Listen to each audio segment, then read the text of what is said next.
All right, welcome to Sport Talk on Enterprise TV, where sport news from the four corners of the world are delivered at its best. If you are joining for the first time, please do well to follow us across all our social media platforms at Enterprise TV 7. My name is John Alnassr. You join me and let's ride together. Here are the highlights. Starting with local footballer, Victor James Osimhen returns to action in Galatasaray derby draw with Fenerbahce. Super Eagles legends seek to take over NFF, revive Nigerian football. Club supporters attack Super Eagles striker Terem Murphy. In foreign football, Cameroon drops Onana Abubakar from AFCON 2025 squad. Jamie Vardy stars as Cremonese beat high-flying Bologna. In other sports, Johnson stars as Atlanta clinch double overtime win. Now let's feed you with the details, starting with local football.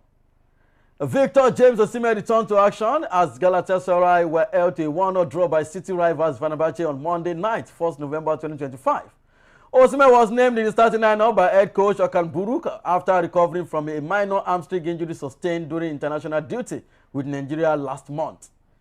The injury had forced the striker to miss Galatasaray's previous two matches against Istanbul, Başakşehir and Union Saint-Gilloy. The 26-year-old was closely marked throughout the encounter by the Fenerbahce defense, led by captain Milan Skriniar. The forward was booked in the 71st minute for a rash challenge and was replaced by Mauro Icardi 1 minute from time. Germany international Alnassr gave Galatasaray the lead with a deflected effort in the 27th minute. Substitute John Duran equalized for Fenerbahce deep into stoppage time. Away from Turkey, let's move straight to NFF saga. It is no longer news that Nigeria Super Eagles will not be at the 2026 FIFA World Cup taking place in Mexico, the United States, and Canada next year. The Super Eagles currently struggle to make it to the intercontinental playoff of the 2026 World Cup qualifiers. Eric Chai's men were knocked out by DR Congo, ending any hopes of playing in the United States, Canada, and Mexico. After Super Eagles World Cup ticket failure, there have been calls from ex-Super Eagles players, stakeholders, and fans to revive Nigerian football as the 2025 African Cup of Nations AFCON draws closer. Former Super Eagles captain John Obi Mikel recently declared his interest to become the Nigerian Football Federation NFF president after criticizing the Nigerian football powerhouse. The former Chelsea midfielder said he would ensure his name is not tied to any form of corruption as the NFF boss. Obi Mikel also blamed corruption in the system for Nigeria's failure to stamp its feet among the top footballing countries of the world. He said, and I quote, "When I know I can give my opinion and help, I will always be ready. But it's again, I won't have corruption tied to me. I am never going to do that if I'm going to say yes," Obi Mikel said. Away from NFF, let's move straight to French Ligue 1. Nigerian striker Terem Murphy and his Ivorian teammate Jeremy Boga were violently attacked by angry supporters of OGC Nice on Sunday evening following the team's 3-1 defeat to Lorient on March day 14 of Ligue 1. The shocking incident occurred outside the club's training center when the team returned from the away fixture. According to reports, Murphy was punched in the body and groin, spat on, and also subjected to racist insults, prompting both players to begin legal action against those involved. The attack marks a troubling escalation in tensions between the club and its fans, with frustrations boiling over amid a poor run of results. OGC Nice issues official statements on Monday evening, 1st December. OGC Nice released a strong statement condemning the incident while expressing support for the attacked players. The Ligue 1 side also confirmed that the medical checks were carried out on Murphy on Monday, after which he was placed on sick leave until Sunday, 7th December. Away from local football, let's move straight to foreign football.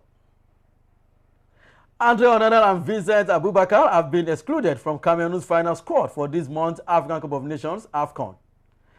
The decision has sparked controversy and shock among fans and pundits. The duo, regarded as two of the indomitable Lions' most experienced players, will not feature at the tournament. The absence of Onana, a goalkeeper who has played at top European clubs, and Abubakar, the veteran forward and long-serving captain, signals a new direction under the team's refreshed leadership. Onana also fell out of favor at Manchester United and is currently on loan to Turkish side Trabzonspor for the remainder of this 2025-2026 season. Away from the camp of Cameroon, let's move straight to Italy. Jamie Vardy struck his first brace in Syria on Monday, 4th December 2025, as Cremonese claimed a stunning 3-1 win at Bologna, and veteran forward continued his late career adventure in Italy.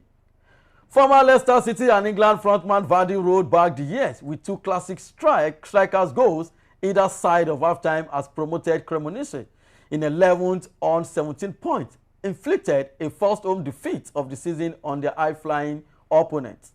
Bologna would have gone a point behind the division's leader, pair AC Milan and Napoli, with a win, but it was 38-year-old Vardy who took the glory at the wet Stadio Renato dall'Aura. Vardy joined Cremonese in September on a 1-year deal with an option for another season should they manage to stay in the top flight. He has been open about his intention to have a new experience in a football culture he admires with Cremonese, who are backed by local billionaire steel magnate Giovanni Averdi. Away from foreign football, let's move straight to other sports. In the world of basketball, Jalen Johnson scored a career-high 41 points as the Atlanta Hawks clinched a dramatic 142-134 double overtime victory over the Philadelphia 76ers. The teams were tied at 115-115 at the end of the fourth quarter and 126-126 following the first 5-minute period of overtime.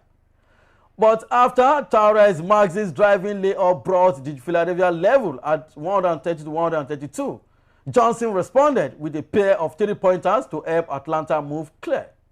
Maxey led with 44 points for the Philadelphia, who welcomed back key man Joel Embiid from knee soreness following a 9-game absence. Embiid scored 18 points in 30 minutes on his return to action. Elsewhere, LeBron James missed the Los Angeles Lakers 130-121 win over the New Orleans Pelicans in order to rest a lingering problem with his left foot. Defending champions Oklahoma City Thunder extended their winning streak to 12 matches with victory at the Portland Trail Blazers. That is how much I can take on Sports Hall on Enterprise TV 7. If you are here to follow us across all social media, endeavor to do that. We are at Enterprise TV 7 across all social media platforms, with our website at www.enterprisetv.com, and don't forget to like, share, and subscribe. My name remains John Alnassr. See you next time.